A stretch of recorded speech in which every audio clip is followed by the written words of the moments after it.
Woods क्यों क्या बना रहे थे? वुड्स का सबस्ट्रेट क्या था? स्टार्टिंग मटेरियल क्या था वुड्स रिएक्शन का? क्या बोलते हैं उसे? Alkyl halide. जब एल्काइल हैलाइड की रिएक्शन किससे करा रहे थे बेटा हम? किससे करा रहे थे हम? Na से कराते हैं इन the presence of dry ether. क्या ले रहे थे? ड्राई ईथर ले रहे थे। बन क्या रहा था मेरा? एल्केन बन रहा था। ठीक है, एल्केन्स का जनरल फॉर्मूला क्या होता है? CnH2n+2। इससे कौन सी ऐसी इथेन है जो नहीं बन, मतलब ऐसी कौन सी एल्कीन है जो नहीं बन सकती है? वुड्स रिएक्शन कौन सी एल्कीन नहीं बनाती है? ऑड नंबर वाली नहीं बनाती। बिल्कुल सही, ऑड नंबर वाली नहीं बनाती है। और भी नहीं बनाती है। मेथेन का फॉर्मेशन कभी हो सकता है इससे? क्योंकि दो तो एल्केन मिल ही रही है ना, तो मीथेन कभी नहीं बन सकती। और ऑलवेज सिमेट्रिकल एल्कीन्स बनती हैं, इसलिए वो इवन नंबर वाली एल्कीन्स बनती हैं। अगर मैं प्रोपेन मिलाऊंगी, ऑड नंबर की एल्कीन है, ठीक है, ऑड नंबर का एल्काइल हैलाइड लूंगी। अब मैं इसको जब डबल कर दूंगी तो कितने हो जाएंगे बेटा? 6 हो जाएंगे। सही है? 1 2 3 4 5 और 6। इट मीन्स हमेशा इवन नंबर की क्या बनती है? मेरी एल्केन्स बनती हैं। तो अगर तुमसे पेपर में दिए जाएंगे 4-5 तो अपने आप इस तरीके से तुम हटा तो सकते हो ना, कि ऑर्डर नंबर वाली हटा दो, सिमेट्रिकल देख लो। ऐसा भी नहीं हो सकता कि मैं इसको यहां जोड़ रही हूं और दूसरी वाली मैंने ऐसे बना दी। सॉरी, ऐसे तो बन सकती है, मतलब मैं 4 वाली लूं और इसको ऐसे बना दूं, ऐसे भी नहीं जोड़ेगा। जोड़ते टाइम ध्यान रखना, जहां फ्री रेडिकल बनना दोनों के बीच में बनना है।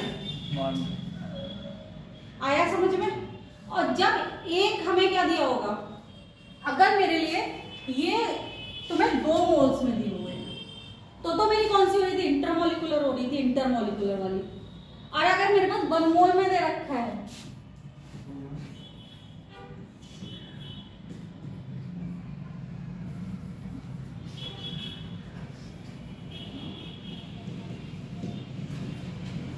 इस तरीके से ये दे रखा है, तो क्या बनेगा? इंट्रामोलिकुलर वाली बीच में आ जाए। ठीक है, आया समझ में? ये सब इतना आ गया। तो अब इसके बाद डालो बेटा फिटिंग रिएक्शन। हाँ, इसी में फिटिंग रिएक्शन।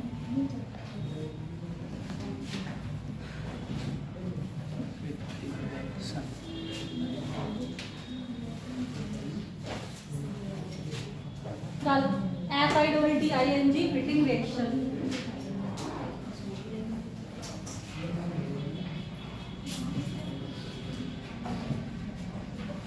लिखो aryl halide,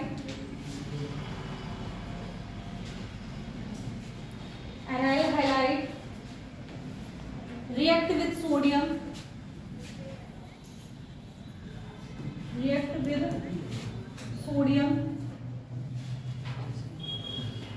in the presence of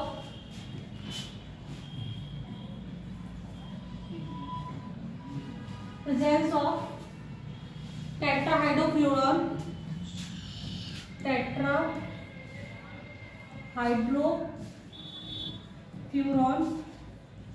इसको शॉर्टकट में पूरी केमिस्ट्री में लिखेंगे THF।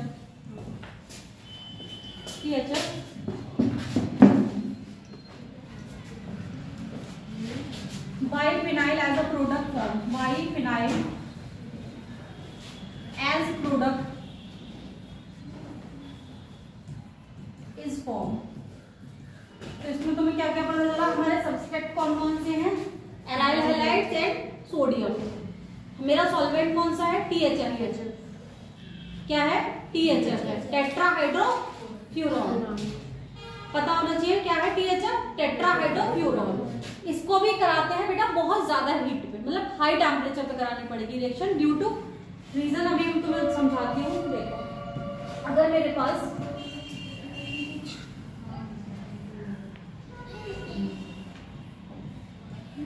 ये है, ठीक है, अगर मेरे पास एराइल हैलाइड में ही है तो इसके जो लोन पेयर्स होंगे वो इसके साथ क्या कर लेंगे बेटा, पार्शियल डबल बॉन्ड में होंगे, क्योंकि इसमें क्या चल रहा होगा, रेजोनेंस चल रहा होगा, इसीलिए ये बॉन्ड बहुत ज्यादा मजबूत होता है। और जब बॉन्ड बहुत ज्यादा मजबूत होते हैं तो उसे तोड़ने के लिए हमें बहुत ज्यादा एनर्जी देनी पड़ती है। इसीलिए ये जो रिएक्शंस होती हैं वो किस पे होती हैं, टेट्राहाइड्रोफ्लोरॉन इसमें एज अ सॉल्वेंट हमें लेना पड़ेगा, और दूसरा हमें एक हाई टेम्परेचर मेंटेन करना पड़ेगा, तभी हमारी ये रिएक्शन हो सकती है। और देखो अब ये रिएक्शन क्या होती है, जब मैं किसी भी एराइल हैलाइड का मतलब क्या होता है, कोई भी बेंजीन रिंग लगी हुई होगी तुम्हारी, ठीक है, इसके ऊपर कोई हैलाइड लगा हुआ होगा। हैलाइड में तुम्हारे कौन कौन से, तुम्हारा क्लोरीन हो सकता है, ब्रोमीन हो सकता है, आयोडीन हो सकता है, लगे हुए होंगे। इनकी रिएक्शन जब मैं किससे कराऊंगी, 2 सोडियम से कराती हूँ, और ये भी 2 है, इन द प्रेजेंस ऑफ THF और हाई टेम्परेचर, इसलिए ये साइन भी होगा संग में। तो क्या बनता है बेटा, बाइफिनाइल एज अ प्रोडक्ट बनता है।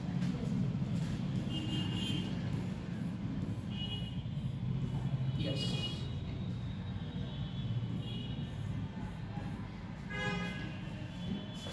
ये तुम्हारी आज की दूसरी लिनियम रिएक्शन हो जाती है वुड्स के बाद। हम वुड्सोफिटिक बोल में फ्लोरीन, जैसे फ्लोरीन ब्रोमीन आयोडीन लेते हैं, फ्लोरीन क्यों नहीं लेते? फ्लोरीन क्यों नहीं लेते, क्योंकि रिएक्टिविटी इशू हो जाता है। रिएक्टिविटी इशू की वजह से हम हमेशा वो लिविंग ग्रुप लेते हैं तो अच्छे लिविंग ग्रुप्स हर जगह जो आसानी से निकल जाए, बट फ्लोरीन साइज में छोटा होता है उतना अच्छा लिविंग ग्रुप नहीं।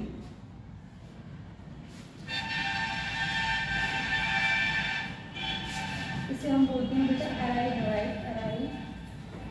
हैलाइड, और ये मेरा होता है बाइफिनाइल।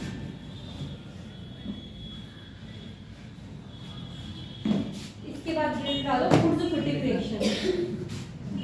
क्या हो गया, समस्या हुई? तो तुम 3 लोग इतने प्रफुल्लित क्यों हुए? क्यों? नहीं मैं सॉल्व कॉन्शियस। ठीक है, मत बताओ। हंसने का मौका सबको देना। अरे मैम उनने भैया को बुलाया, अरे नहीं, एकदम चुप से रहो। चल गए, इसलिए ज्यादा गहनता से पढ़ रहे हो। हम कहाँ? अच्छी बात है, ये अच्छी बात है बिल्कुल। एटलीस्ट कोई तो पता है। आज ये कहाँ है राहुल? दावत चली गई। यार तुम सबको अपनी शादियां करनी हो तो दूसरों की कम अटेंड करो, वरना दूसरों की अटेंड करते रहोगे, अपनी करने का मौका नहीं मिलेगा। पेपर पे टाइम नहीं बचा तो कैसे हम लोग?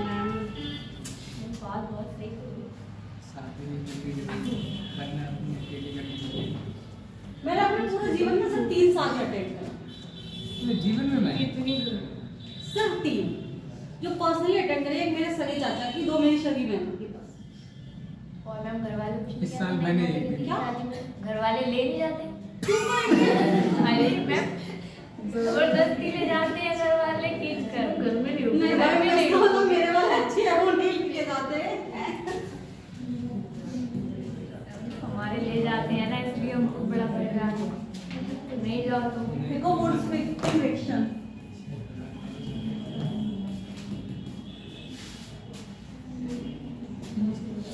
जबकि मेरी सारे बेस्ट फ्रेंड की शादी हो चुकी है, सबकी एंगेजमेंट्स अटेंड करी हैं मैंने, बट भाई शादी इज नॉट माय बेटा। हम लकी हैं, हम लकी हैं।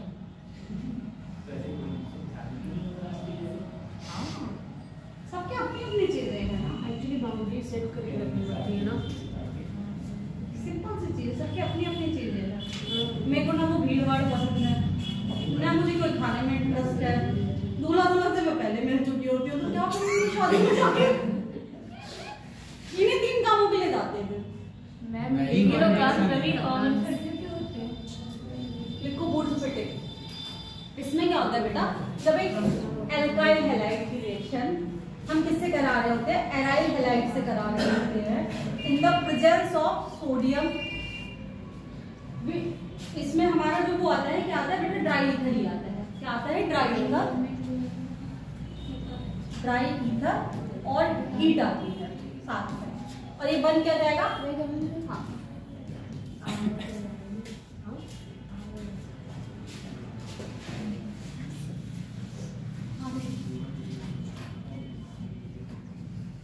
ठीक है, आप आके मुझे कॉल करिए। आप अंदर आओगे तो एक रिलेशनशिप है बस बोर्ड लगा हुआ है आप अंदर बस हाँ बोर्ड लगा हुआ है अभ्युदय योजना वाला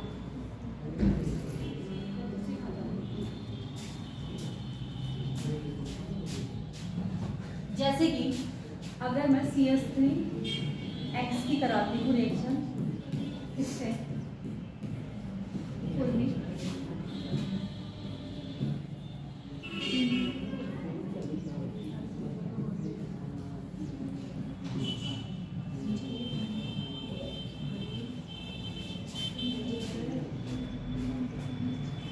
साइड प्रोडक्ट क्या बच जाएगा सोडियम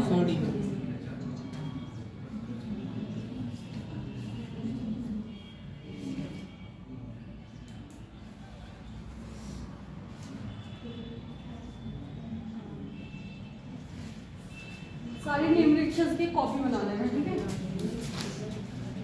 अलग से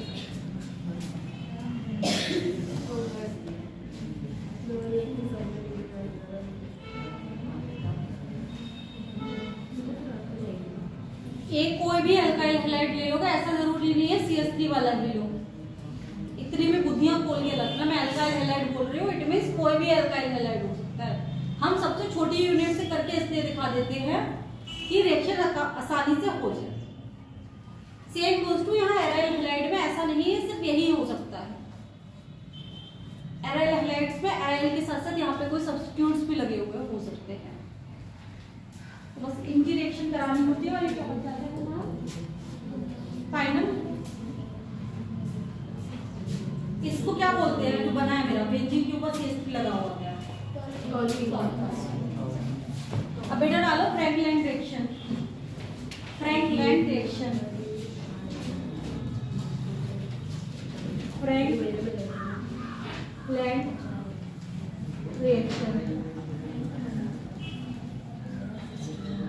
ये सबके सब एक ही जैसी रिएक्शंस हैं इसलिए सब एक ही जगह पे लिखा ले रहे हैं RX की रिएक्शन हम जब किससे कराते हैं बेटा जब मैं Zn की प्रेजेंस में कराती हूँ RX से Zn की प्रेजेंस से फिर से किससे कराई मैंने RX से कराई तो मेरा क्या बनेगा सेम गुड्स की तरह रिएक्शन होती है ड्राई ईथर ही सेम सॉल्वेंट होता है और मेरा फिर से क्या बन जाएगा एल्केन बन जाएगा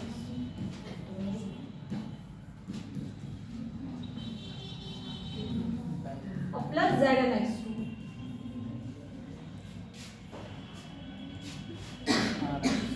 सोडियम कितने लेने पड़ रहे थे दो क्योंकि सोडियम पे कितना चार्ज आता है +1 चार्ज आता है Zn पे +2 चार्ज आता है तो Zn एक ही लेना पड़ता है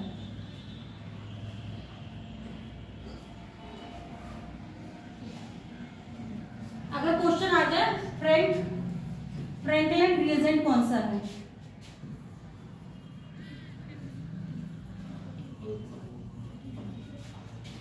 R2Zn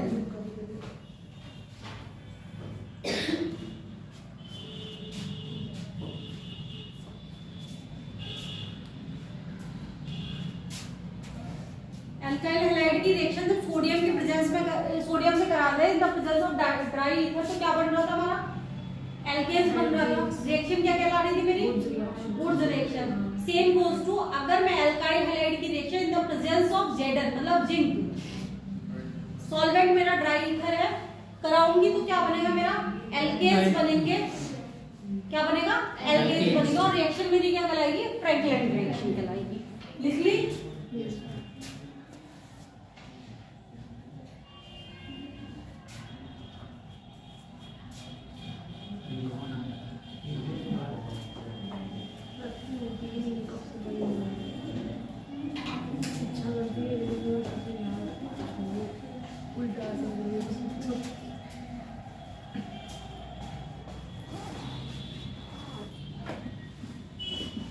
इसके बाद डालो बेटा उल्मान रिएक्शन ये सारी की सारी नेम रिएक्शन हमारे अल्काइल हैलाइड की और इन्हें एक जगह पे लिख लेना उल्मान्स रिएक्शन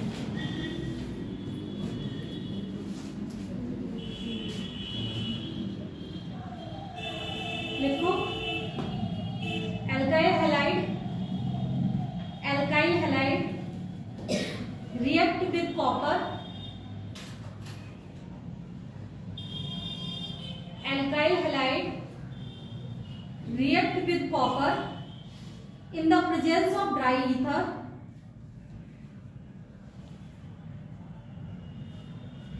alkane form. RX की रिएक्शन हम किससे करा रहे हैं? कॉपर की प्रेजेंस में करा रहे हैं। ड्राई ईथर रह रहा है मेरा और बन क्या रहा है बेटा? RR मतलब एल्केन बन।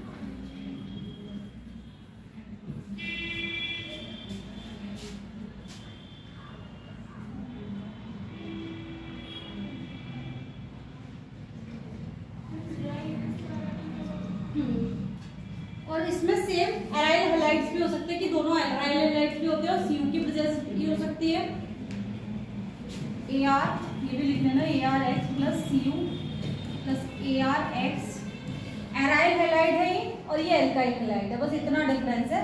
रिएक्शन सेम हो जाएगी, ड्राई ईथर और यहाँ पे क्या बन जाएगा? दो एराइल्स के बीच में बॉन्ड बन जाएगा और प्लस मेरा CuH2 निकल जाएगा।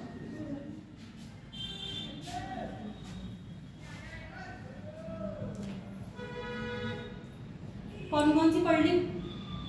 सबसे पहले बूटी पढ़ी थी, उसके बाद फिटिंग पढ़ी, फिर बूटी फिटिंग पढ़ी, उसके बाद फ्रैंकलाइन पढ़ी और अब हम क्या पढ़ रहे हैं? उल्मान पढ़ रहे हैं। इतना समझ में आ रहा है?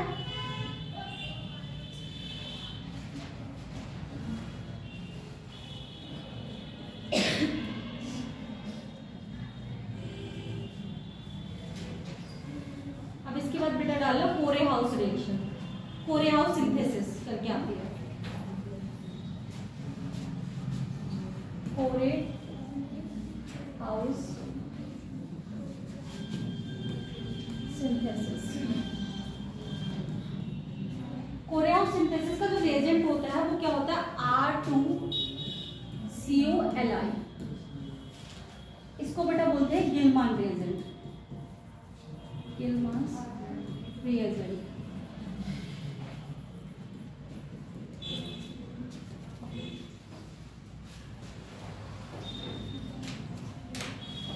जब क्या करते हैं? गिलमास रिएजेंट की रिएक्शन करा के देखिए मैंने किससे? किसी भी अल्काइल हैलाइड से, तो क्या हुआ? इसमें कैसे काम करता है ये देखो पहले। अगर मेरे पास क्या है बेटा?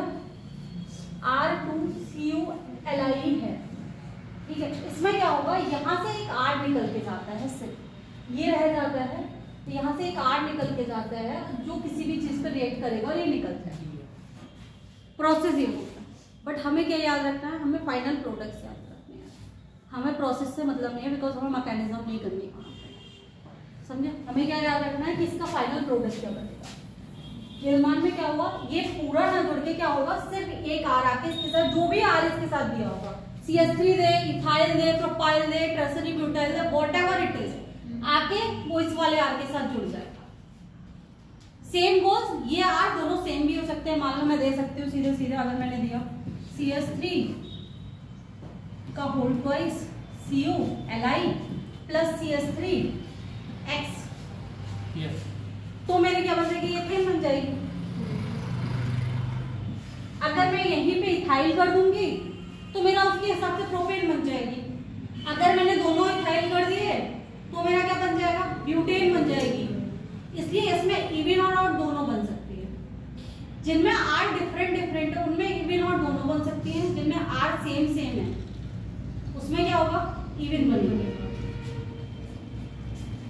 तो यहाँ क्या बन जाता है? RRX और निकल क्या जाता है? LiX के साथ चला जाता है और CuR होता है, RCu प्लस LiX।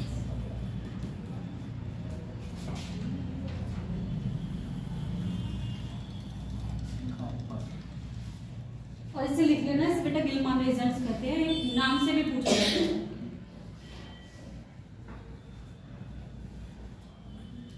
और एक चीज ध्यान रखना कि बस ये जो R डैश होना चाहिए ये टर्सरी नहीं है, should not be tertiary alkyl.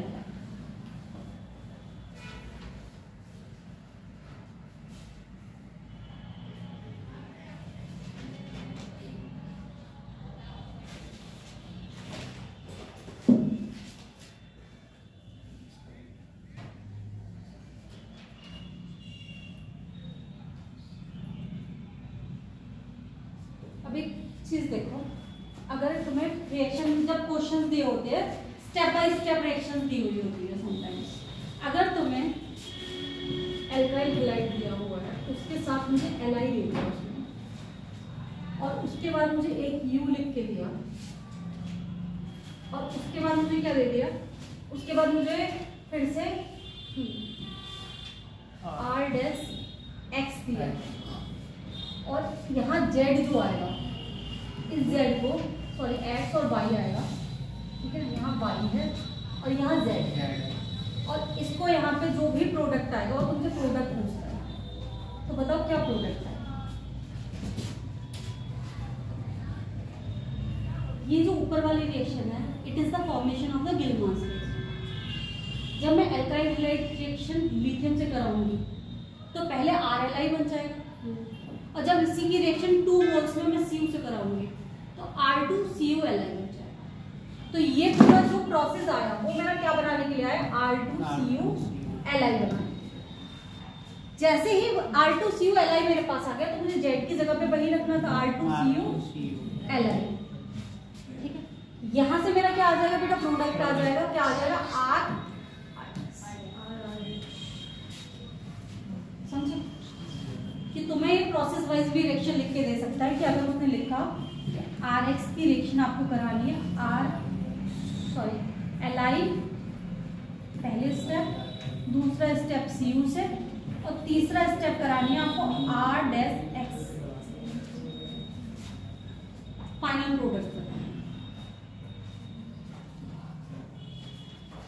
आया या नहीं आया समझ में? नहीं आया। ये प्रोसेस दिया है उसमें गिलमास रिएजेंट बनाने का। जब एल्काइल हैलाइड की रिएक्शन लिथियम से कराई, लिथियम निकला, R के साथ Li लगा, सही है। इसके साथ क्या हुआ, फिर कॉपर से रिएक्शन कराई गई, मेटल मेटल के बीच में रिएक्शन होगी, R2CuLi बन गया। अब यहाँ पे मेरे को उसने सेकेंड टर्म में क्या दे रखा है बेटा, मेरे पास यहाँ तक गिलमान रिएजेंट्स बन चुका है, ठीक है। अब गिलमान रिएक्शन की रिएक्शन मुझे किससे करानी है, एल्काइल हैलाइड से। जब एल्काइल हैलाइड से गिलमान की रिएक्शन हो रही है तो कौन सी रिएक्शन बन रही है, कोरेहाउस रिएक्शन बन रही है। और कोरेहाउस रिएक्शन का फाइनल प्रोडक्ट क्या होता है मेरा, एल्केन होता है। आया समझ में? तो एक चीज दिमाग खोल के रखना कि वो हमसे स्टेप बाय स्टेप, अभी तो चलो ये हम सिर्फ एल्केन्स पढ़ रहे हैं, तो स्टेप बाय स्टेप रिएक्शंस होने की चांसेस कम है। जब हम एरोमेटिक वाले में आ जाएंगे तो पहले हमसे नाइट्रोबेंजीन बनवाएगा, फिर उसका हमसे रिडक्शन करवाएगा, देन उसने एमीन बना ली, फिर कोई एमीन की रिएक्शन कराएगा। और यही डिफिकल्टी आती है सिर्फ और सिर्फ कि अगर मुझे एक चीज आती है, मान लो मुझे एमीन का लास्ट स्टेप आता है, बट मुझे अगर यही नहीं पता है कि नाइट्रो का रिडक्शन करके मुझे एमीन मिलेगा, पहुंचूंगा कहां से। तो इसीलिए रिदम में पढ़ना ऑर्गेनिक बहुत इंपॉर्टेंट है। पहले दिन से आखिरी दिन तक का रोज यूज होगा, सारे इफेक्ट्स रोज यूज हो रहे होंगे, हम रिएक्शंस कर रहे होंगे। रिएक्टिविटी ऑर्डर कहां से पता चलेगा, इफेक्ट से पता चलेगा, सिंपल सी बात है। किसी का भी रिएक्टिविटी ऑर्डर में जब हमारे इंटरमीडिएट्स का देखना हो, चाहे न्यूक्लियोफाइल्स का, चाहे इलेक्ट्रोफाइल्स का, टाइप ऑफ रिएक्शंस की एडिशन रिएक्शन देगा, सब्स्टिट्यूशन रिएक्शन देगा, फ्री रेडिकल रिएक्शन देगा, सारा कुछ जनरल ऑर्गेनिक से पता चलेगा हमें। मेजर माइनर कहां से पता चलेंगे कि हमें एंटी प्रोडक्ट मिल रहा है या सिन प्रोडक्ट मिल रहा है, हमारे स्टीरियो से पता चलेगा, ठीक है। उसके बाद कहाँ आ जाते हैं, उसके बाद हम रिएक्शन मैकेनिज्म पे आ जाएंगे। तो सब कुछ एक दूसरे से कनेक्टेड है, इसलिए पीछे की कॉपी रोज पलटते चलना। जहां कॉपी पलटनी बंद कर दी वहां आगे का समझ में आना बंद हो गया। आप रट सकते हो आगे का, बट समझ में नहीं आएगा। इसलिए अब देखो, अभी तक मैंने जितनी बताई वो मुझे क्या बन रहा था बेटा कि एल्काइल हैलाइड से हम कैसे भी करके एल्केन्स तक आ रहे थे। अभी तक का प्रोसेस ये था। दूसरा प्रोसेस क्या हो सकता है कि हम कैसे भी करके रिडक्शन कराएंगे। रिडक्शन क्या होता है, रिडक्शन किसे कहते हैं, addition of hydrogen, addition of hydrogen in general language. तो हम रिडक्शन कराते हैं। जब रिडक्शन कराएंगे तो भी हमें क्या मिलेगा, समटाइम एल्केन्स मिलते हैं। अब एल्केन्स मिलते कहाँ पे हैं, जब मैं एल्काइल हैलाइड RX की रिएक्शन कराती हूँ red phosphorus red phosphorus plus HI। तो मुझे क्या मिलता है बेटा, मुझे मिलता है RH। मतलब एल्काइल हैलाइड का रिएक्शन मैंने किसके साथ कराया, रेड फॉस्फोरस HI के साथ कराया, तो क्या मिला, जोर जोर से बोलो याद हो जाएगा। रिडक्शन रिएक्शन होती है, हाइड्रोजन का एडिशन होगा और हेलोजन निकल जाएगी। एल्काइल हैलाइड की रिएक्शन जब मैं red phosphorus in the presence of HI कराऊंगी तो क्या मिलेगा मुझे, एल्काइल। टाइप ऑफ रिएक्शन क्या होगी, ये रिडक्शन रिएक्शन। ऐसे ही अगर मैं इसी की रिएक्शन किससे कराऊंगी बेटा, Zn CH3 C डबल, यही है ना, हाँ, या फिर Zn HCl से कराऊंगी तो भी मुझे सेम ही कंपाउंड मिलेंगे RH।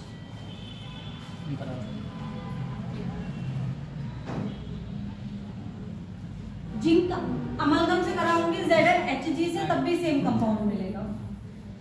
तो ये सब अलग अलग रिएजेंट्स हैं, लिख लेना एक ही जगह पे कि रिडक्शन में हम कौन कौन से रिएजेंट्स यूज कर रहे हैं। एल्काइल हैलाइड का रिडक्शन करा रहे हैं किस किस से, रेड फॉस्फोरस से, जिंक अमलगम से करा सकते हैं, जिंक एसिड के साथ करा सकते हैं, जिंक बेस के साथ भी करा सकते हैं, Zn NaOH भी यूज कर सकते हैं। किसी भी मेटल से एल्काइल हैलाइड का रिडक्शन करा रहे हैं, समझे। तो वो मुझे क्या दे रहा है, एल्केन। क्योंकि मेटल्स और हमारे हैलाइड दोनों बहुत ज्यादा रिएक्टिव होते हैं, तुरंत मेटल हैलाइड बना के बाहर निकल जाते हैं।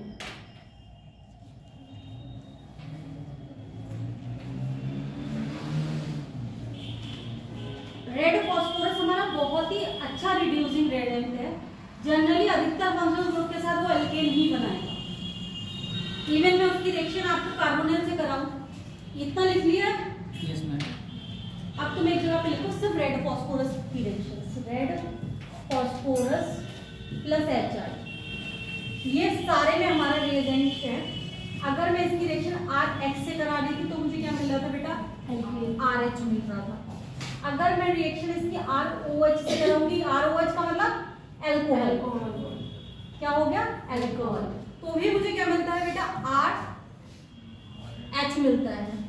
अगर मैं इसकी रिएक्शन एल्डिहाइड से कराती हूँ तो मुझे क्या मिलेगा, RCH3, सही है। अगर मैं इसकी रिएक्शन RCOO R से कराती हूँ तो मुझे क्या मिलेगा, RCH2R। उसके बाद अगर मैं इसकी रिएक्शन एसाइल हैलाइड से कराती हूँ तो भी मुझे क्या मिलेगा, RCH3। अगर मैं इसकी रिएक्शन RCOOH से कराती हूँ, RCOOH से कराती हूँ, OH से, एसिड की रिएक्शन से, किसकी, HI प्लस रेड फॉस्फोरस, तो भी मुझे क्या मिलता है, RCH3 मिलता है बेटा। Same goes to amide. अब ये याद रहेगा, याद करना पड़ेगा। देखो कुछ ग्रुप के लिए, जैसे मैं अभी अल्काइल हैलाइड तुम्हें पढ़ा रही हूँ तो ये प्रॉपर्टीज में है। अगर मैं अब तुम्हें अल्कोहल पढ़ाऊंगी तो ये उसकी केमिकल प्रॉपर्टी में आएगा, क्योंकि it is a reduction of the alcohol, तो उसकी केमिकल प्रॉपर्टी हो गई। तो ये तो अब तुम्हें पूरी ऑर्गेनिक में हर चैप्टर में रेड फॉस्फोरस प्लस HI देखने को मिलेगा। रेड फॉस्फोरस की रिएक्शन हम किसी भी ग्रुप से करा रहा है, हमें क्या मिल रहा है, एल्केन मिल रहा है, क्योंकि वो हमारा क्या कर रहा है बेटा, रिडक्शन रिएक्शन करता है। It is very good reducing agent.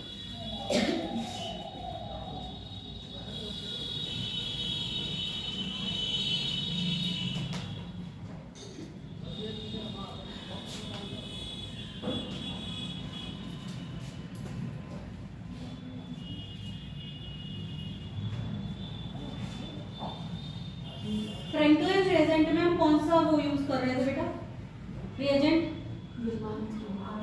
Franklin में कहाँ कर रहे थे, गिलमान कोरिया उसको कर रहे थे, Zn R2Zn को मैंने बताया था, तो मैं फ्रैंकलिन रिएजेंट कह रहे हैं और रिएक्शन में हम Zn as a metal use कर रहे हैं, ठीक है। गुड्स फिटिंग में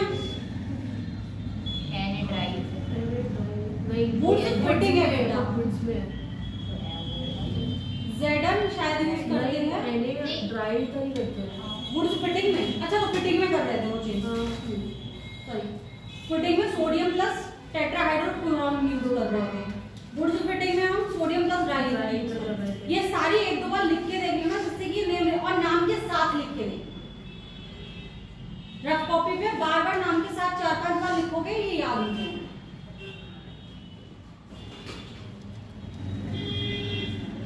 और पूरी ऑर्गेनिक केमिस्ट्री की एक रिएक्शन हम कर चुके हैं सारे चैप्टर्स में। अब इसके बाद डालो बेटा फ्रॉम कार्बोक्सिलिक एसिड,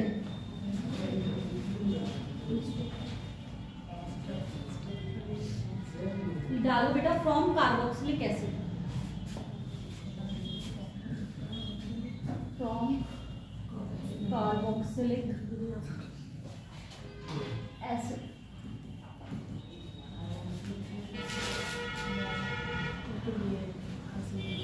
इसको नाम क्या दिया गया है? कोलरे इलेक्ट्रोलाइसिस। क्या नाम है? कोलरे इलेक्ट्रोलाइसिस। होती कैसे है ये?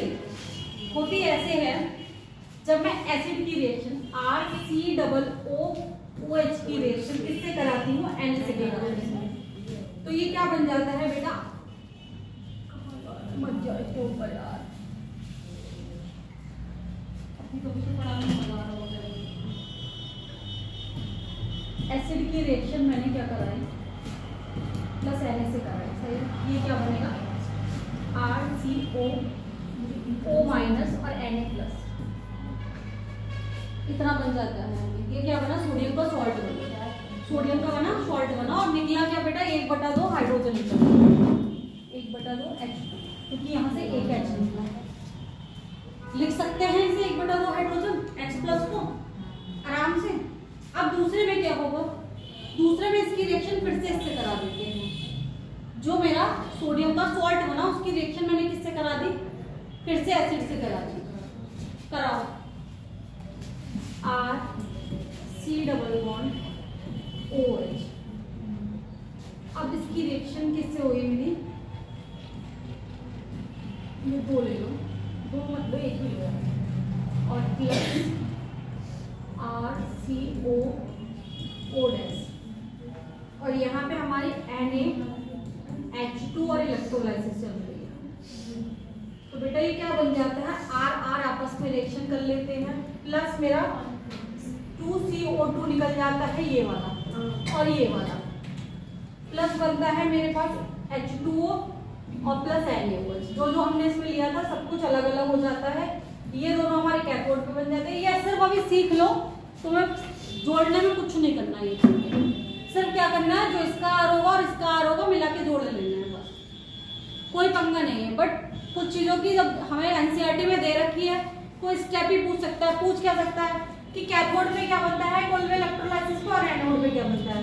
तो एनोड पे हमारा प्रोडक्ट बनता है, कैथोड पे हमारे बाय प्रोडक्ट्स बनते हैं।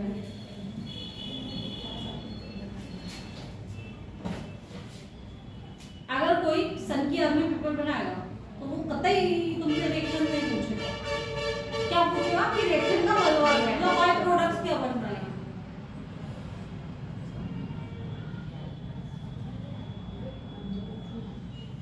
उसे पूछने के लिए आएगा कि तुम्हारे कौन कौन सी दो गैसेस निकल रही है कोलवे इलेक्ट्रोलाइसिस में। तो कौन कौन सी निकल रही है? कार्बन डाइऑक्साइड निकली, हाइड्रोजन निकल रही है। अगर रुलाने वाला पेपर बनाना हो, मुझे कोई बताने में मैं बहुत बड़ा क्वेश्चन करके बता सकती हूँ, बट मैं दया दृष्टि करके हमेशा तुम पेपर बना, और फिर भी तुम लोग अच्छे नंबर नहीं लाते तो दुख होता है मुझे।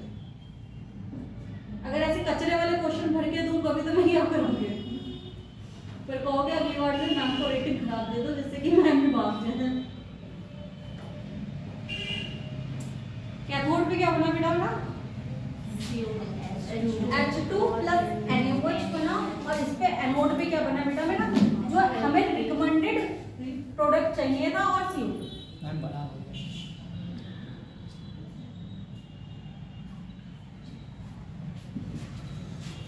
अब ये सब छोड़ के हम आते हैं इनके प्रोडक्ट्स बनाने। मैम एक चीज़ बता दीजिए मैम, जैसे कि कीटोन होता है और एस्टर होता है, ईथर होता है, इसकी ना स्ट्रक्चर में कंफ्यूजन होता है, समझ में नहीं आता कौन सा कीटोन है कौन सा एस्टर है, क्योंकि मैम सब में डबल बॉन्ड वो लगा होता है। सब क्या बात कर रहे हो तुम लोग? अच्छी बात। बेचारा ये कीटोन अब मैं इसको समझ रही हूँ। आर डबल बॉन्ड आर जिसमें सिर्फ कार्बोनिल प्रेजेंट है, दैट इज कीटोन। दोनों तरफ एल्काइन चेन लगी हुई है, समझे, और सिर्फ कार्बोनिल ग्रुप प्रेजेंट है, वो मेरा क्या है? कीटोन है। मैम मैंने सिर्फ एच भी रुक जाओ एक सेकेंड, जो तुम्हारी समस्या है वो मुझे समझ में आ चुकी है। ये हाइड्रोजन है, इसको दोनों को मैं कार्बोनिल बोल सकती हूँ, बट इट इज कीटोन और इट इज एल्डिहाइड, समझे? ये कीटोन है और ये एल्डिहाइड है। इन दोनों को मिला के हम कार्बोनिल बोल सकते हैं।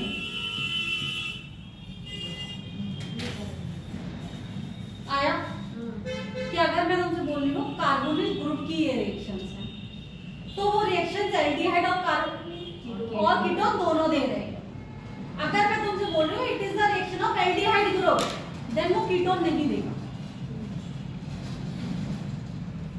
समझे? अब सुनो दूसरी, अब तुम्हारी समस्या का समाधान ये हुआ कि तुम्हें ये कार्बोनिल है, इससे जब ऑक्सीजन लग के ये लग गया तो ये कार्बोनिल नहीं बचा, ये पूरा ग्रुप ही चेंज हो गया, पूरे ग्रुप को एस्टर कहते हैं। इस पूरे ग्रुप को क्या कहते हैं? एस्टर कहते हैं, सही है।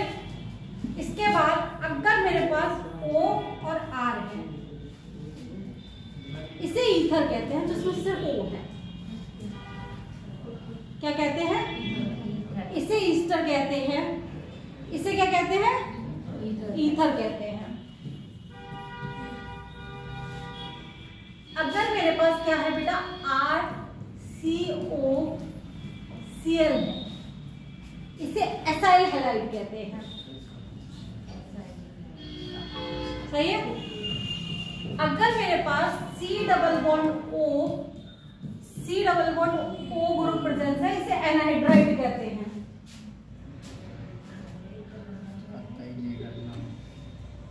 ठीक है? मैम ऐसा हो सकता है ना कि अगर जैसे इधर साइड में R लगा हो, इसकी जगह H हो तो क्या यहाँ पे जैसे H हो जाएगा बेटा, ये एसिड बन गया, कार्बोक्सिलिक एसिड। एक अच्छा चेंज होने में पूरा नाम चेंज हो रहा है। क्या चाह रहे हो तुम लोग? मैंने आईयूपीएसी लिखते टाइम तुम्हें सारे फंक्शनल ग्रुप की वो भेजी थी ग्रुप पे। मैम वो देखी तो वो भी बनाया, लेकिन जब खुद देखते हैं उसमें तो एक गेम बनी हुई है। हाँ, खिचड़ी बन जाती है। स्पेशली ईस्टर और ईथर कंफ्यूजन हो जाती है। जैसे कई बार दोनों ही चीजें एक ही ग्रुप में मतलब एक ही उसमें दी होती है आइसोमेरिज्म वाले पार्ट में, कि फंक्शनल ग्रुप कौन सा ये देखना होता है, तो समझ में ईस्टर और ईथर में कभी भी फंक्शनल ग्रुप आइसोमेरिज्म हो सकती है, बट जो सॉरी वो नहीं हो सकती, क्या कहते हैं, हाँ फंक्शनल ग्रुप आइसोमेरिज्म हो ही नहीं सकती ईस्टर और ईथर में। हाँ पूछो क्यों? एक में एक ऑक्सीजन है, एक में दो ऑक्सीजन है, मॉलिक्यूलर फॉर्मूला कहां से सेम करोगे तुम लोग? एल्कोहल और ईथर में समझ में आ रहा है मुझे कंफ्यूजन। नहीं, कीटोन के साथ भी तो होती है किसी की। कीटोन के साथ किसकी होगी? कीटोन के साथ एल्डिहाइड की होगी, एसिड के साथ एस्टर की होगी। ये तो देखो कि ऑक्सीजन कितने आ रहे हैं कि ग्रुप में। एक चीज अरे यार साफ हो जाओ, टच करने वाला सही है। टच करो हट जाओ। अब एक चीज सुनो, तुम्हें जो फंक्शनल ग्रुप आइसोमेरिज्म का प्रॉब्लम हो रहा है, वो पहली चीज तो एक चीज ध्यान रखो बेटा, आइसोमेरिज्म निकालते टाइम सबसे पहले सबके मॉलिक्यूलर फॉर्मूला देख लेना, जिसमें नंबर सेम नहीं होगा वो पहले ही हट जाएगा, ठीक है? बचेगा दो मुश्किल से जिनके मॉलिक्यूलर सेम हो सकते हैं, फिर प्रेफरेंस दे लेना उसमें पूछी कौन सी वाली है। चेन पूछी है तो आईयूपीएसी लिखना पड़ेगा, जिसकी चेन डिफरेंट उसमें चेन आइसोमेरिज्म। अब फंक्शनल ग्रुप में आ जाते हैं। देखो अगर मैं एसिड लिखती हूँ, सही है, अब मैं इन दोनों चेनों को हटा दूंगी। अगर मैं सीधे मैंने एसिड लिखा है इतना, तो 1 और 2 ऑक्सीजन। हाँ सेम एस्टर में अगर मैं चेंज हटा दूं, सही है, हाँ तो इसलिए ये दोनों फंक्शनल ग्रुप शो कर पाएंगे, क्योंकि चेंज तो मैं कैसे भी पूरी कर लूंगी। चेंज तो मैं ऑक्सीजन बढ़ा के, मैं हाइड्रोजन बढ़ा के पूरी कर लूँ। मान लो अगर इसमें एक तरफ हाइड्रोजन है और इधर इसमें मैंने 4 चेन ये लगा दी, अब मैं यहाँ पे 3 वाली चेन लगा सकती हूँ और एक अपना इधर बना सकती हूँ, तो ये दोनों का सेम हो जाएगा। हाँ, ये एसिड हो गया और वो ईस्टर हो गया, तो ये फंक्शनल ग्रुप शो करे। हाँ मतलब दोनों साथ में दे दिए ना, तो वहाँ पे समझ में नहीं आता कि पता नहीं चलता कि ये भूल एसिड जाते है हैं, ये मैं ईस्टर इस है। बात भी कहूँ, भूल जैसे जाते आपने हैं। अपने ऑक्सीजन के बाद हाइड्रोजन नहीं लगाया था, तो ईस्टर लग रहा था देखने में। वो तो लगेगा ही, उसमें फर्क क्या बचा? भाई अंतर ही R और H का है। जैसे एल्डिहाइड में H और R का है, एल्डिहाइड कीटोन में क्या अंतर है? अगर मैं सिर्फ इतना लिख के छोड़ दूं, सही है, तो तुम सिर्फ इसे कार्बोनिल तो बोल सकते हो। जब तक अगर मैं इसमें यहाँ R लगा रही हूँ तो ये कीटोन बना, और यहाँ ही मैंने H लगा दिया तो ये एल्डिहाइड बना। मैं मगर यहाँ पे ऊपर वाले में हाइड्रोजन नहीं लगाया होता और डायरेक्ट हमने कार्बन को यहाँ से जोड़ दिया होता, इसमें हाइड्रोजन नहीं लगा, हाँ, और यहाँ डायरेक्ट जोड़ दिया उससे, ये एस्टर बन गया बेटा। यार तुम लोग क्या कंफ्यूजन क्रिएट करके बैठ। तुम एक चीज बताओ, कार्बोक्सिलिक ग्रुप का अगर मैं तुमसे पूछूं रिप्रेजेंटेशन कैसी है, yes, हाँ, अगर मैं तुमसे एस्टर का रिप्रेजेंटेशन पूछती हूँ तो COOR है। हाँ। अब इसमें इतनी बड़ी कौन सी तोप है जिसे मैं समझाऊं यहाँ पे? ये जो उसको ये ऐसे लिख देते हैं, डबल बॉन्ड लिख कर, तो ये तुम्हारी प्रॉब्लम है, तुम्हें याद करना पड़ेगा। हाँ। इसमें कोई फॉर्मूला थोड़ी ना लगा है कि मैं फॉर्मूला बता दूं कि भाई बेटा ये है। बी स्क्वायर में लग जाए। चलो पोल में के क्वेश्चन लिखो, तुम तो पागल हो सकते हो। अब क्या होगा? मैं एक चीज बताओ, मैं तुम्हें हर चीज का एटलीस्ट एक्सप्लेनेशन देने की कोशिश तब भी कर रही हूँ।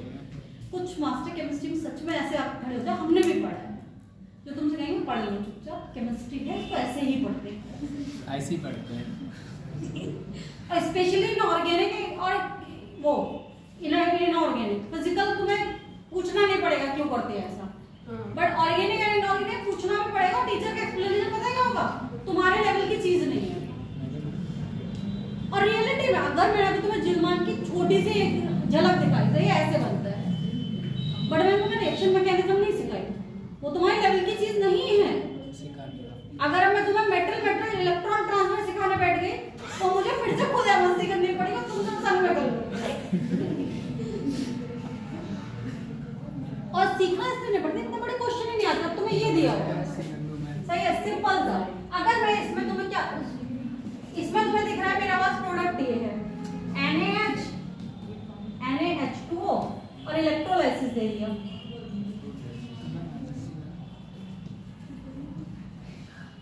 अब ये बताओ, ये तुम्हें दिख रही है ना कौन सी रिएक्शन है? कोलवेयर, सिंपल दिख गई। अगर मैं यहीं पे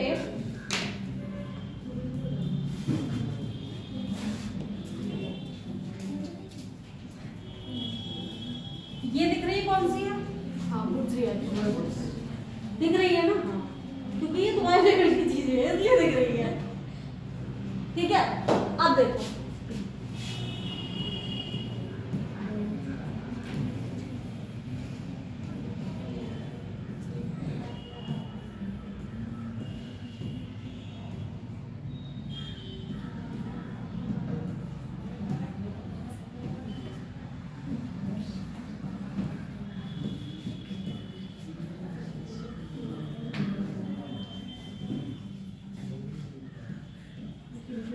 दिखेगी ये पेपर को?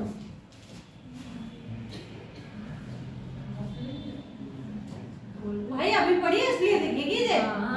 जैसे ही वो पेपर पे इतना बड़ा बना हुआ आ गया ना, दिमाग से यही उतर जाएगी ये है क्या। और जबकि इसमें सिर्फ कोलवेयर है।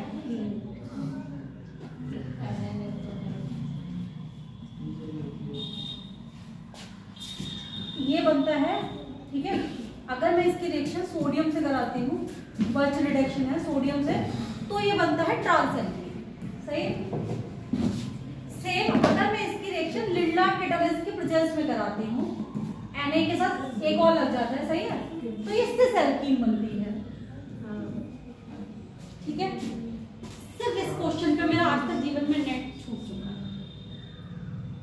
तो मैम ऐसा लग रहा है इससे ये पता है, ये ऐसे पता था कि जब सो के भी मेरे को थप्पड़ मार के उठा के पूछना इसको क्या कहते हैं बेटा, तब भी पता है, but that is the pressure of the exam. मुझे तो ऐसा लग रहा है ये लाइन खींची हुई है और इसको गलत करने के बाद जीवन में दोबारा हिम्मत नहीं पड़ी कि मैं जाके पेपर दे पाऊं। I mean that much the depression, क्योंकि नंबर क्या थे, 105 नंबर थे और आज तक कभी 105 पे कट ऑफ नहीं गई थी उस टाइम नेट की। हम तो ज्यादा सोचे बैठे थे और नेट भी नहीं हुआ, उसके सीरियसली उसके अंदर पेपर नहीं दिए, और जबकि मैंने नेट वालों को पढ़ाया है उसके बाद। इन बीच के 10 सालों में मैंने एटलीस्ट 6 से 7 ऐसे स्टूडेंट्स मेरे जूनियर्स पढ़ाए हैं जिनका नेट मैंने खुद ने कराया, इवन जीआरएफ कराया, ऑर्गेनिक पढ़ा कर सकते, बट मेरी खुद की हिम्मत आज तक जाके दोबारा पेपर में बैठने की नहीं, क्योंकि I can't face that result कि मैं फिर से पेपर दे के आऊं, मैं फिर उस उम्मीद को बांधूं, फिर मैं इस बात का वेट करूं कि रिजल्ट आए मेरे। मुझसे वो 6 महीने 4 महीने की एंजाइटी झेली ही नहीं जाएगी, आई नो दैट, कभी नहीं चली जाएगी, मेरे बस की ही नहीं है कि हाँ शायद अब तब झेल सकती हूँ तो मेरे पास स्टेबिलिटी होगी मेरे जीवन में, और मुझे इस बात का डर नहीं होगा, नहीं हुआ तो क्या हो।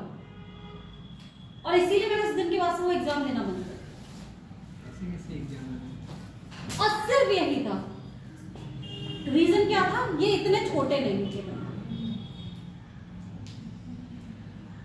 जैसे ये तुम्हें सिंपल अल्काइंस दिख रहे हैं ऐसे नहीं थे, वो बड़े स्ट्रक्चर्स में 2 अल्काइंस बने हुए थे,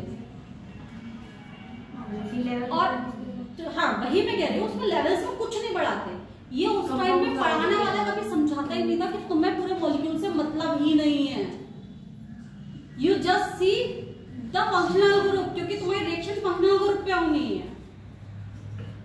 और वास्तविकता में जो केमिस्ट्री पढ़ा रहे होते हैं उनकी प्रॉब्लम्स वो शायद ऐसा है, एज अ स्टूडेंट मैंने बहुत साल अपने ऊपर काम किया, इसलिए मुझे वो ट्रिक समझ में आती है कि हमें काम कहाँ करना है। एज अ स्टूडेंट हमें क्या चीज समझ में नहीं आती है, अगर डायरेक्ट मैं भी पढ़ाने लगती हूँ मुझे भी शायद वो चीजें समझ में नहीं आई होती कि बच्चे को समझ में ही क्या नहीं आ रहा। अभी मुझे पता है अगर ये तुम्हें डायरेक्ट लिखने को दे दी कि इन दोनों की बता दो क्या बनना है, ठीक है, तो तुम बना लो, इट इज वर्च रिडक्शन, इज इट लिंडार्ड कैटालिस्ट का रिडक्शन, सही है, तो इसमें ट्रांस बन जाएगी, इसमें सिस बन जाएगी। ये तुम्हारे लेवल पे भी है, ये एमएससी लेवल पे भी है, ये नेट में भी क्वेश्चन आता और 4 नंबर का क्वेश्चन था जो सी सेक्शन का मोस्ट इंपॉर्टेंट क्वेश्चन।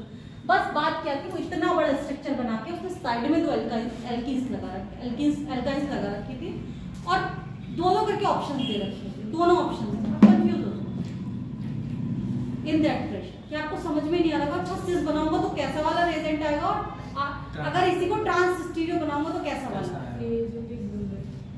तो इसलिए कभी सोच के क्वेश्चन छोड़ो या करो मत कि इस पेपर का क्या है। बात क्या है, हमारी सारी रिएक्शन सिर्फ फंक्शनल ग्रुप्स पे हो रही है, हमें फंक्शनल ग्रुप पता होना चाहिए, हमें इंटरमीडिएट्स कैसे बन रहे हैं ये पता होना चाहिए, इलेक्ट्रोफाइल न्यूक्लियोफाइल में डिफरेंशिएट करना आना चाहिए, ऑर्गेनिक का कोई क्वेश्चन नहीं छूटे।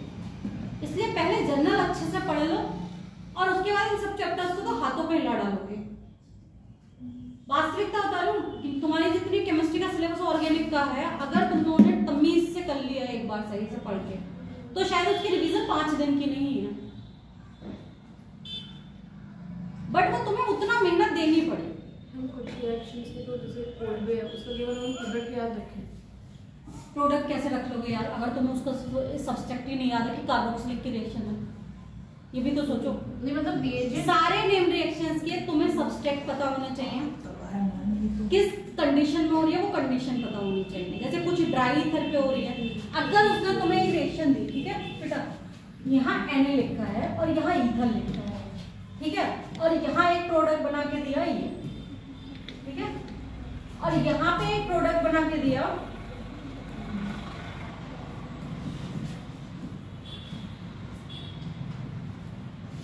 हाँ,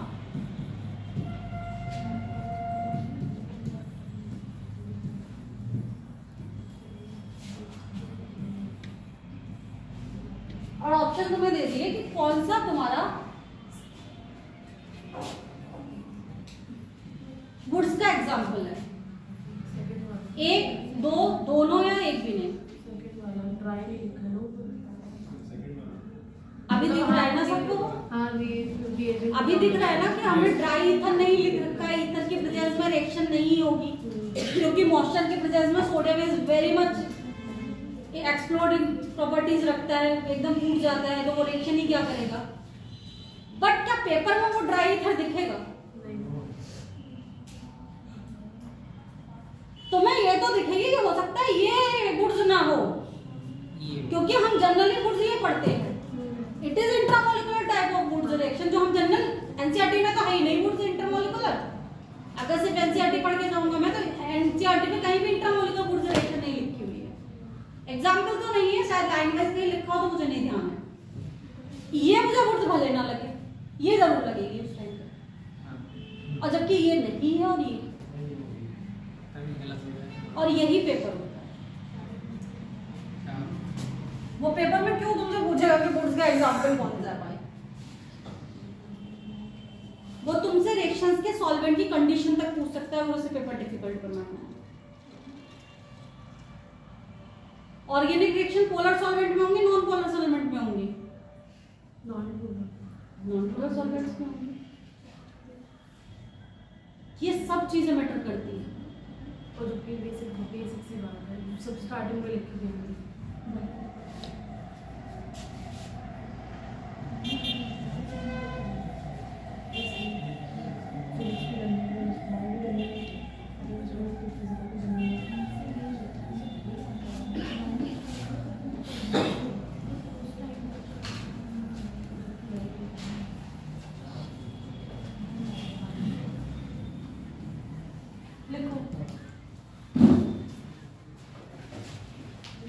प्रोडक्ट बताओ बेटा क्या क्या बनेंगे।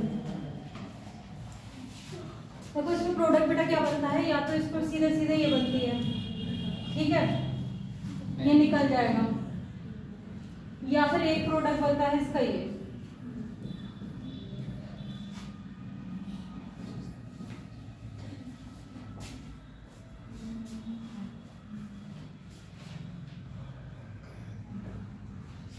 अगर मुझे दे दिया जाएगा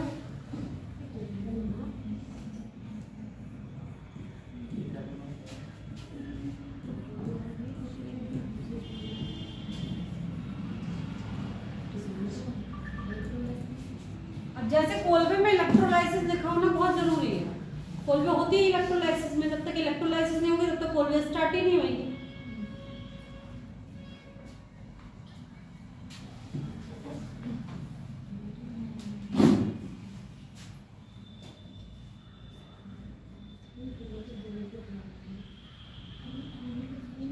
अब इसके बाद क्या डालो, डी कार्बोक्सिलेशन रिएक्शन।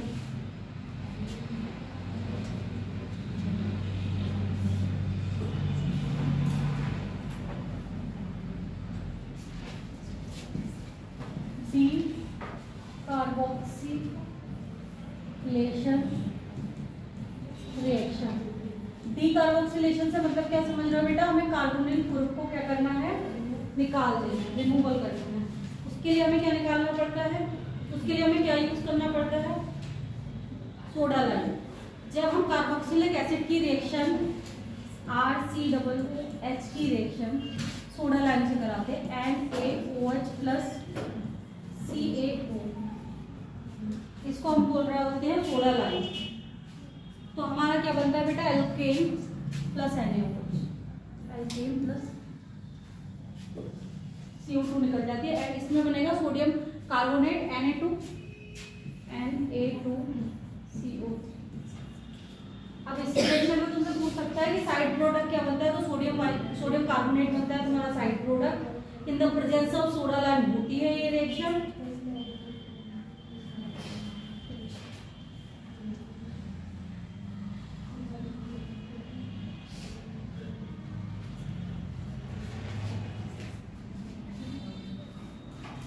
मैकेनिज्म के तौर पे देखो कैसे हो रही होती है, RCOOH है, पहले सॉल्वेंट में क्योंकि बेस होता है तो ये क्या करेगा, H निकाल देगा। बचता क्या है मेरे पास, सिर्फ और सिर्फ O- बनता है। जैसे ही इसे थोड़ी सी भी भी हीट मिलती है ये यहाँ से निकल जाएगा, CO2 निकल जाती है और क्या बच जाता है बेटा, R माइनस निकल जाता है। यही मेरा RDS स्टेप हो जाता है। इसके बाद मेरे पास कार्बो एनाइन एज इंटरमीडिएट आ जाता है और उसके बाद ये क्या करता है, ये क्या करेगा, R माइनस जो होगा वो वाटर से रिएक्शन कर लेगा, जो भी वाटर इसमें प्रेजेंट होगा ये क्या बना लेगा, RH बना देगा, OH माइनस बना देगा। सॉल्वेंट ऑलरेडी बेसिक था तो OH माइनस से सोल्व। सबसे पहले क्या हुआ, इसका H ऑक्सीजन ले बेस में चला गया, एसिड बेस रिएक्शन के तौर पे हमारा कॉन्जुगेटेड बेस मिल गया। कॉन्जुगेटेड बेस को जैसे ही थोड़ी सी भी हीट कहीं से भी मिलती है ये गैसियस फॉर्म में हमारा CO2 निकल सकता है, CO2 निकल गया, R माइनस बन गया। R माइनस ने क्या किया, जैसे ही वो इसके ये एम्फिटोरिक रिएजेंट होता है ये H प्लस दे देता है किसको, ये R से H प्लस ले लेगा, OH माइनस निकल जाएगा और R बच जाएगा। एम्फिटोरिक बोलता है इलेक्ट्रोफाइल न्यूक्लियोफाइल दोनों की तरह काम कर सकता है। कौन, हमारा वाटर, क्योंकि इसके ऑक्सीजन के पास लोन प्लस भी है और इसके पास अच्छा खासा हाइड्रोजन भी है। आया,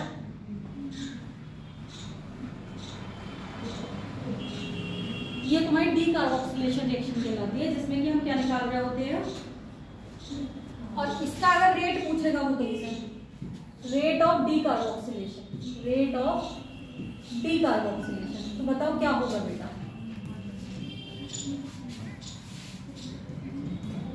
डायरेक्टली प्रोपोर्शनल टू इंटरमीडिएट की स्टेबिलिटी, अगर कोई भी इंटरमीडिएट बन रहा है, stability of intermediate, stability of intermediate, intermediate क्या बना है बेटा मेरा, कार्बो एनाइन।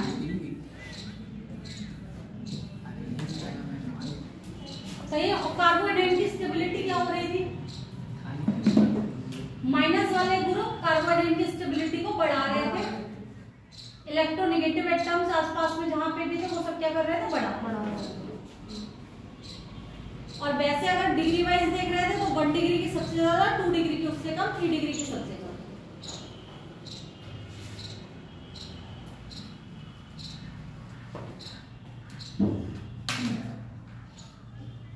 प्रिया, फ्री रेडिकल की स्टेबिलिटी क्या थी,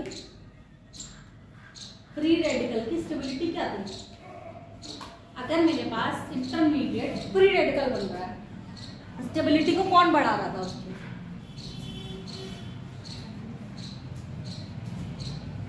अल्फा हाइड्रोजन बढ़ा रहे थे बेटा, जितने ज्यादा अल्फा हाइड्रोजन उतना ज्यादा फ्री रेडिकल घुमा देता था, ज्यादा स्टेबल था। 3 degree 2 degree 1 degree, same goes to carbocation, 3 degree 2 degree 1 degree, resonance effect काम नहीं कर रहा होता है हमारा फ्री रेडिकल में, सिर्फ हाइब्रिडाइजेशन और सॉरी हाइपर कॉन्जुगेशन और आई वाला इफेक्ट, ये सब चीजें याद कुछ ही रहते हैं।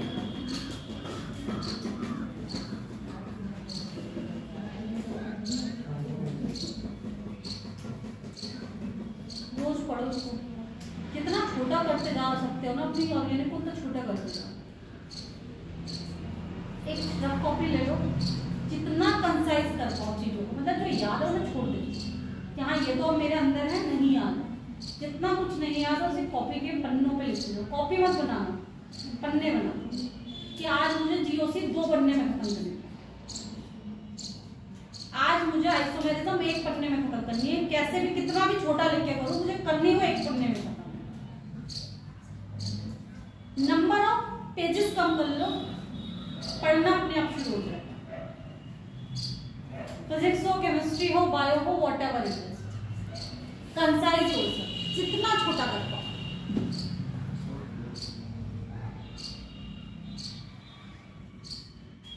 सिंपल लिखो, अगर मुझे आज सारी नेम रिएक्शंस मैंने लिखी है, ठीक है, मुझे रिएक्शंस लिखनी है तो मैं सिर्फ क्या लिखूंगी, एक पेज पे इतना छोटा सा अपना एल्काइल एल्केन्स की रिएक्शंस, सही है। मैंने अब क्या क्या लिखी है बेटा, बुर्ज लिखी है मैंने यहाँ पे, और उसके बाद क्या लिखी, फिटिंग लिखी, उसके बाद बुर्ज फिटिंग लिखी, उसके बाद मैंने कौन सी लिखी बेटा, कोरे हाउस लिख ली इसी में, उसके बाद मैंने उल्टान लिख ली इसी में, सही है, ये सब लिखी।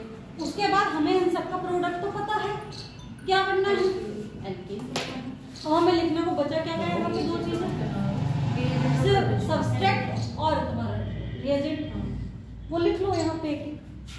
ये तो सबको पता है ना, पूरी रिएक्शन में एल्केन ही बननी है, पूरा पढ़ना बनने की क्या जरूरत है। जब हम लिख रहे हैं प्रिपरेशन ऑफ एल्केन तो हमें कुछ करने की जरूरत नहीं।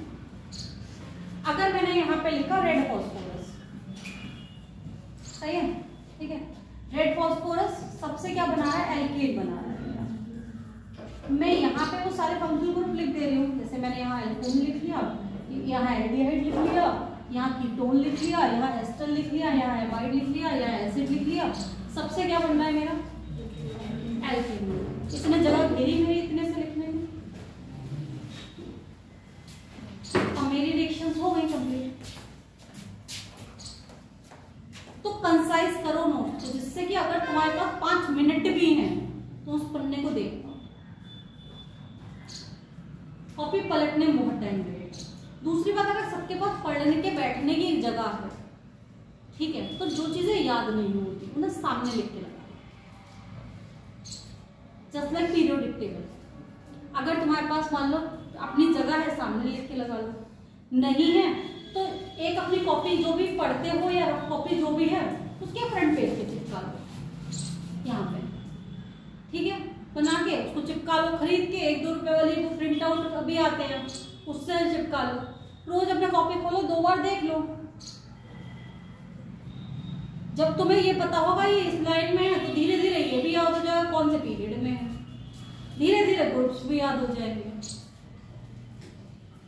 जब तक पेपर देने जाओगे तब तक एटलीस्ट वो आंखों में बस जाएगी कि तुम्हें ये पता होगा ये इसके बाद आता है, ये इससे पहले आता है।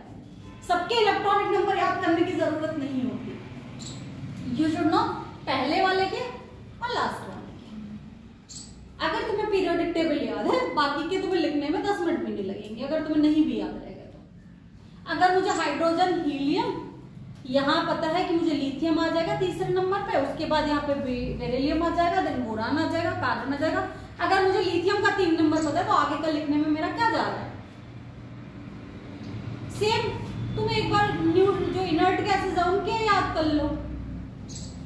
अगर मुझे इधर से पता है तो मैं पी ब्लॉक आराम से लिख लूंगा, अगर मुझे इधर से पता है तो मैं एस ब्लॉक आराम से लिख लूंगा।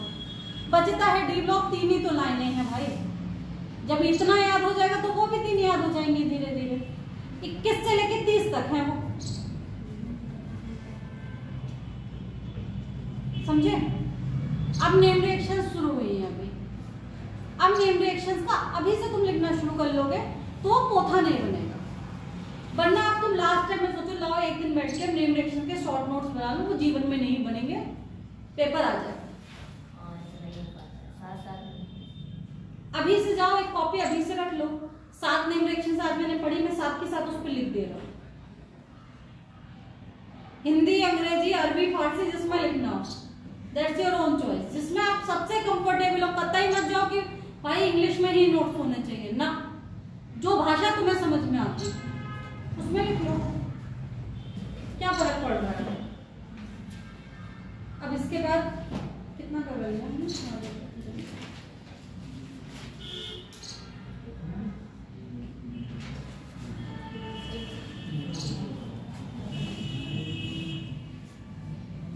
डालो बेटा वुल्फ-किश्नर रिडक्शन।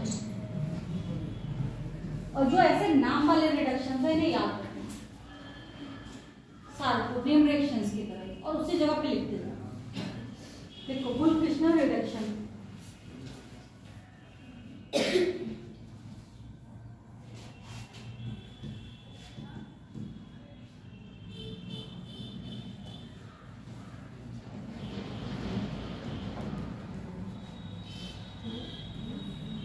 RCOH हो सकता है या फिर R भी हो सकता है, मतलब एल्डिहाइड और कार्बोनिल दोनों में से कुछ भी हो सकता है कीटोन में से। जब इसकी रिएक्शन हम किससे कराते हैं, NH2 हाइड्रोजन से कराते हैं, तो हमारा क्या बनता है बेटा, इथाइलिन ग्लाइकॉल की प्रेजेंट में KOH के साथ, तो मेरा क्या बन जाता है RCH2H।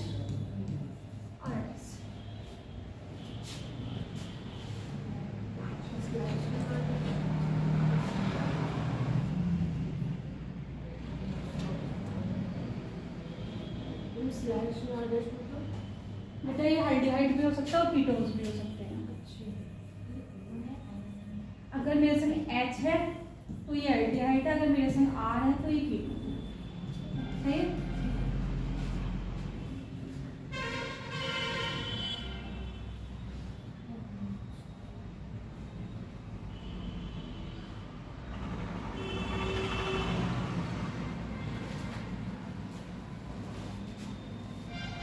जैसे कि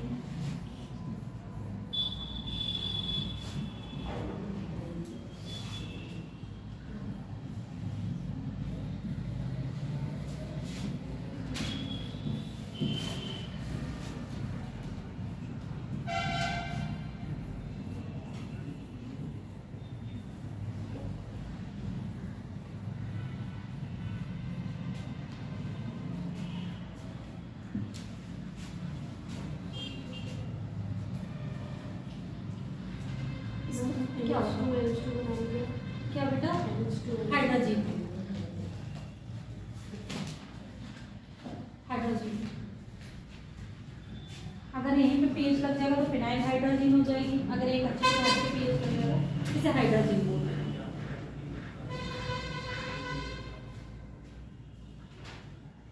इसमें क्या बनेगा बेटा प्रोडक्ट? हमने देखा है ये एल्डिहाइड और कीटोन दोनों के लिए रिड्यूस कर रहा है, तो दोनों का रिडक्शन हो जाएगा। क्या बन जाएगा?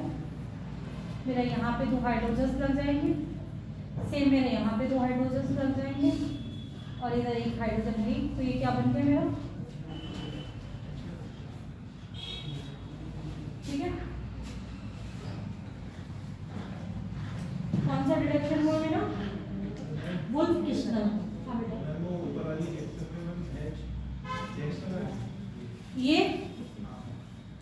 ये एल्डिहाइड ग्रुप के लिए बेटा एक H है और स्लैश करके लिखा हुआ है कीटोन के लिए, यहाँ लिख दिया है मैंने। ठीक है, ये एल्डिहाइड और कीटोन दोनों के साथ सेम रिएक्शन देगा। अगर मेरा एल्डिहाइड है तो यहाँ पे H आ जाएगा और यहाँ पे कीटोन है तो यहाँ पे R आ जाएगा। जनरली देखो बेटा कर क्या रहा है, कर ये रहा है कि ये वाला जो कार्बोनिल है, सही है, इसको किस में चेंज कर दे रहा है? इसको 2 HO में चेंज कर दे रहा है। अब हमें इस चेन से और इस चेन से फर्क ही नहीं, बट ये ऐसे सेंसिटिव ग्रुप्स को नहीं करेगा क्योंकि प्रेजेंस ऑफ बेस कर रहे हैं हम, sorry base sensitive. Base sensitive का मतलब ये एसिड वाले ग्रुप्स के साथ नहीं करेगा। जैसे कार्बोक्सिलिक एसिड ये रिएक्शन नहीं देगा, बेस सेंसिटिव हो गया ना, मगर जो जनरल ऐसे कार्बोनिल कंपाउंड्स वाले हैं वो देंगे।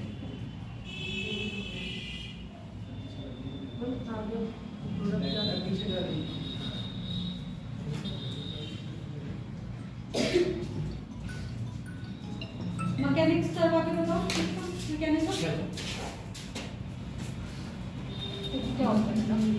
जब मेरे पास एल्काइल हैलाइड होता है, यहाँ H2NH ये क्या हो जाएगा? ये निकल जाएगा और ये क्या बन जाता है मेरा? यहाँ पे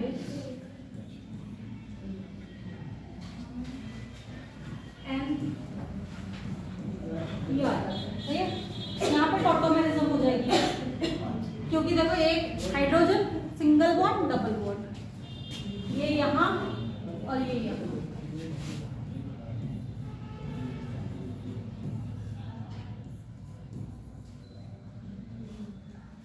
इसके बाद क्या होगा?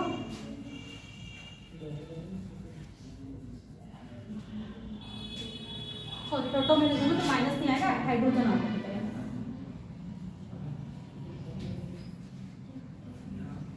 मैंने वैसे बॉन्ड चेंज किया था तो हमारा क्या आ रहा था? यहाँ पे माइनस का साइन आता है, बट हम यहाँ पे टॉटोमेरिज्म कर रहे हैं तो टॉटोमेरिज्म में यहाँ पे हाइड्रोजन है। अब ये वाला पूरा जो बचेगा ये N2 ये निकल जाएगा और यहाँ पे सिर्फ हाइड्रोजन आ जाता है। इस पे 2 हाइड्रोजन है ना, ये वाला हाइड्रोजन यहाँ पे आ जाएगा और N2 निकल जाएगा। तो दोनों हाइड्रोजन आए कहाँ से? हाइड्रोजन से आए। आया है या नहीं? देखो पहले इसने यहां से वाटर निकाला, वाटर निकला इसका H2 और यहां से यहाँ N कनेक्ट हुआ, इस वाले ऑक्सीजन की जगह पे N आया, उसके बाद सिंगल बॉन्ड NH2 आ गया। मेरे पास टॉटोमेरिज्म की कंडीशन प्रेजेंट है, तो मैं तुरंत यहाँ पे टॉटोमेरिज्म करा के इसका बॉन्ड कर दिया। यहाँ पे फिर से क्या हुआ, इसने ऐसे करके ऐसे दिया, ये निकला, और यहाँ पे फिर से टॉटोमेरिज्म की कंडीशन आके हमारा क्या बन गया, नाइट्रोजन निकल गया, और मेरे पास यहाँ पे क्या बन गया, एल्केन्स बन गया। क्या कर रहा है वुल्फ-किश्नर रिएजेंट, जो टेस्ट सेंसिटिव ग्रुप है उन्हें छोड़ के बाकी ये कार्बोनिल को किस में चेंज कर दे रहे हैं, एल्डिहाइड।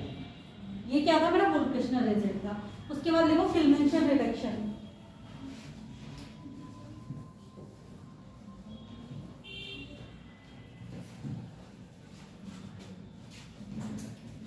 किल्मेंशन रिडक्शन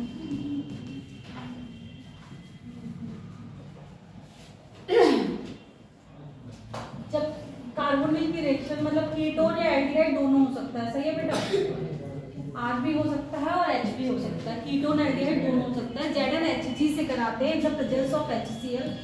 ZnHG क्या है, जिंक अमलगम, इसको लिखा हुआ आ सकता है जिंक अमलगम, तो ये क्या बना देता है, हमारा एल्केन बना देता है, RCH3।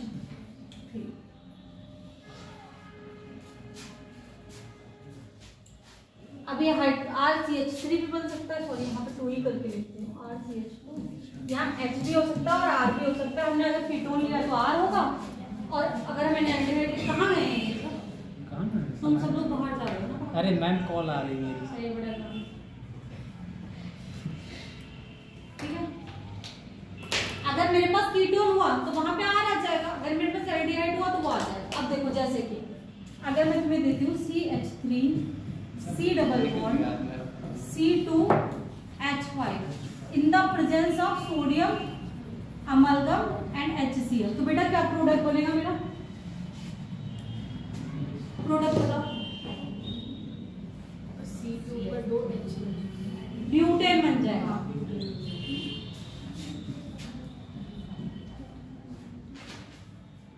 CH3 CH2 CH2H5, it is butane, ठीक है।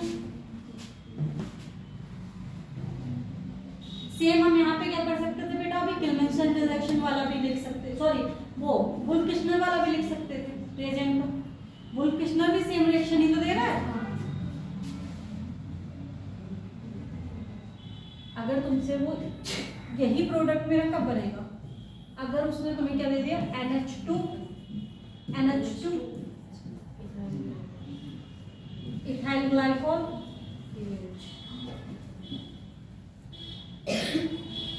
तो भी यही बन जाएगा। क्यों हुआ, तुम्हें बेस और देना पड़ेगा, सही है। इसको मैं क्या बोल रही हूँ, किल्मेंशन रिडक्शन, इससे क्या बोल रही हूँ, वुल्फ-किश्नर। देखो एक चीज समझो, इस चैप्टर में हम एल्केन्स में क्या कर रहे हैं, एल्केन्स की प्रॉपर्टीज लिख रहे हैं, बट इन ग्रुप्स के क्या कर रहे हैं, हम केमिकल प्रॉपर्टीज लिख रहे हैं, क्योंकि ये सब चीजें हमें इन चैप्टर्स में भी पढ़नी है।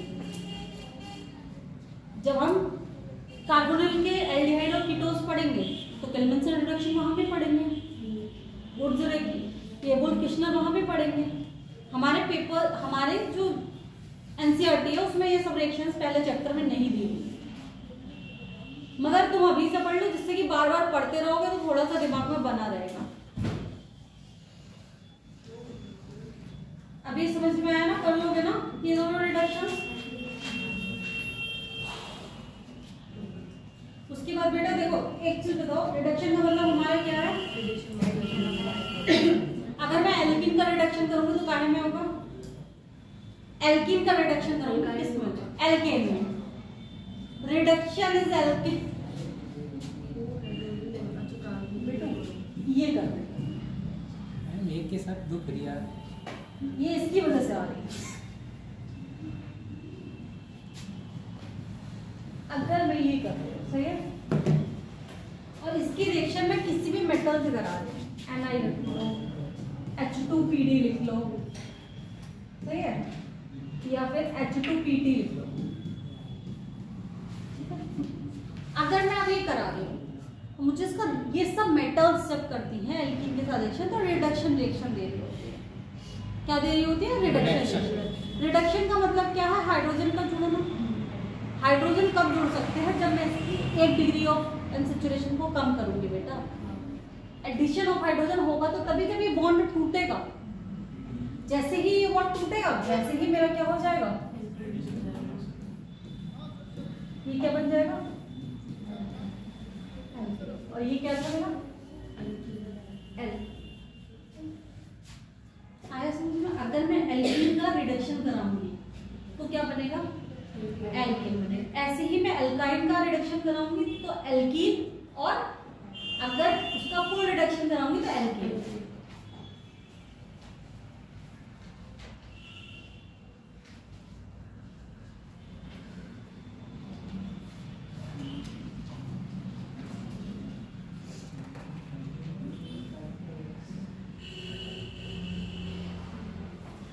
क्वेश्चन करो बेटा।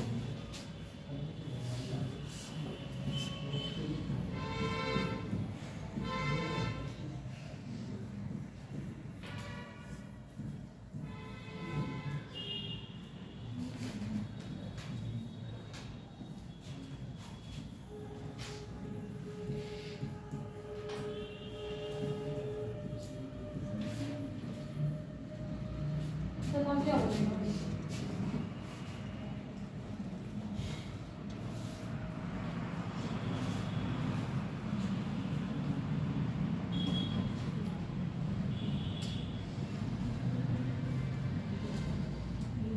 क्या बनेगा बेटा,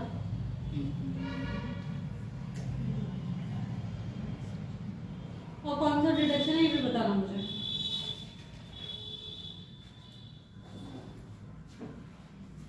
ये मेंशन है, हाँ क्या करता है, एल्डिहाइड और कीटोन को दोनों को क्या करता है, रिड्यूस कर देता है। दोनों रिड्यूस हो जाएंगे, क्या बच जाएगा,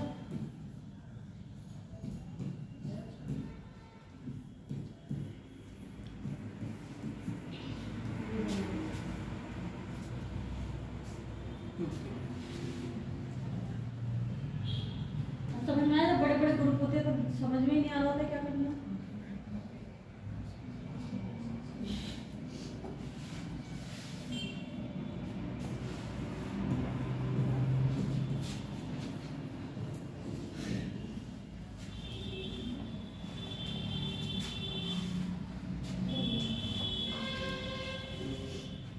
क्या होगा,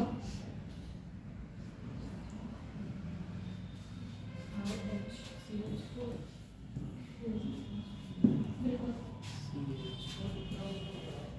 अगर मैं मतलब ये हमारा रेड फास्फोरस इसमें होगा ना, जिंक अमलगम में भी होता है। केवल जिंक अमलगम में, क्योंकि ये वो है ना RX। बेटा जिंक अमलगम में भी होता है, यही मैं बता रही हूँ। सब के सब ये क्या है, reduction reactions. Metal generally reduction reaction दे रहे होते हैं अल्काइल हैलाइड, सही है?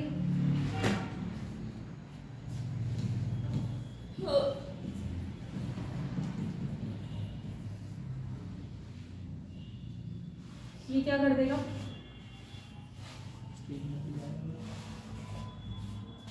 सेम हाइड्रोजन लगा दो।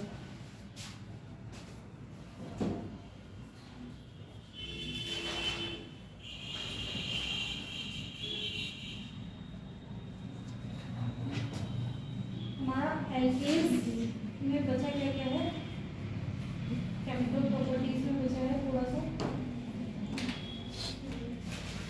एल्केन्स सिर्फ और सिर्फ फ्री रेडिकल रिएक्शंस देते हैं, जो मैंने तुम्हें फ्री रेडिकल रिएक्शंस तो पढ़ा दी थी, जनरली तुमने पढ़ी थी, नहीं पढ़ी थी? चलो नेक्स्ट क्लास ले लिया तो तब कराते हैं, ठीक है? ये जितना आज पढ़ा है ये सारी न्यू रिएक्शंस याद कर लेना, और बाकी मैं नोट्स भेज दूंगी।